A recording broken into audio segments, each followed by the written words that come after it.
Ker če mi ostanemo pri te uravnilovki spet pri 13,5%, smo v bistvu Fides ni zadovoljen s tako povišico, mi pa tudi ne v LDS, mislimo, da je to popolnoma napačna smer uravnanja.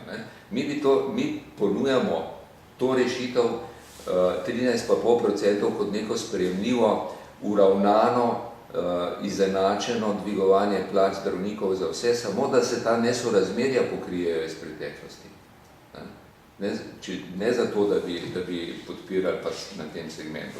Od tukaj naprej je pa kvalitativni preskok v to, da gre variabilno in diferencirano nagrajevanje zdravnikov. To je bistven del našega videnja, kako se ta plačni sistem lahko uravna, tako da bo, ker ta variabilni del je šele tisti, ki prinese neko stimulacijo zdravnikov, motivacijo zdravnikov, še za boljše delo in pa jasno prekine odhajanje v zasebno oziroma koncesionarsko sfero.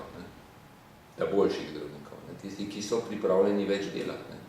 Vse je nekaj zdravnikov, ki so čisto zadovoljni s tem, kar dobijo, ker pač skladno s tem tudi delajo. Zanima me konkretno, kako si predstavljate, da bi imeli to kakovost upravljenega dela pa zadovoljstvo pacientov? Tu smo mi v zdravstvu, ne samo preko ministrstva. Ministrstvo že leta nazaj recimo zahtevalo, da se vsakem javnem zavodu zdravstvenem ustanovi odbor za kakovost.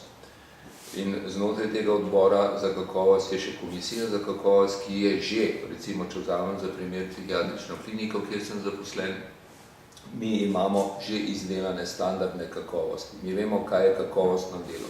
Mi imamo izdelane tako imenovane klinične poti. Ve se, kaj je mednarodni, recimo, standard kakovosti v posamezni veji medicine.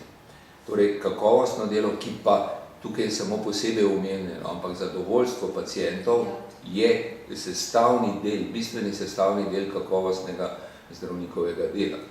Mislim, samo posebej poudarjamo zaradi tega, ker je največ kritik tudi na ta del kakovosti dela.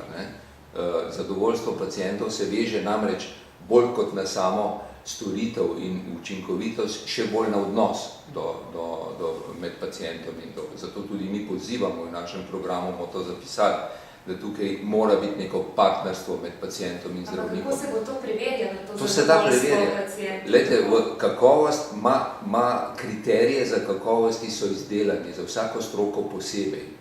Ampak kakovost, standardi, to ni zdaj meglena stvar, to niso oblaki, to dela Evropa, jasno spet 10 let za evropskimi standardi, ampak mednarodna, recimo, organizacija, kakršna je v psihiatriji, Svetovna psihiatrična zveza, ima standarde kakovosti, ki jih moramo mi samo aplicirati na naše okolje in jih v bistvu opremiti tudi s sociološkimi kazalci, ki so v našem okolju morda drugačni kot drugo. To ni filozofija. Vse se to da. Glede, da ste psihiater, pa vodja volilnega štaba, to se lahko pričakujemo kakšne psihološke orise, recimo, konkurentov v politiki?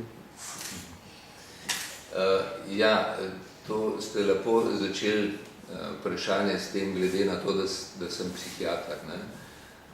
Ampak jaz v tem tej vlogi podpredsednika LDS in koordinatorja volilnih odborov v bistvu nisem psihiater, tako da ne bom nikogar porisoval kot v psihološkem profilu. Meni je v tem smislu predvsem zato, da se mi profiliramo kot stranka, kot nekako nova stranka z novimi učinkovitimi in izvedljivimi programi. Tam bom pa vsekakor uporabil tudi svoje psihiatrično znanje.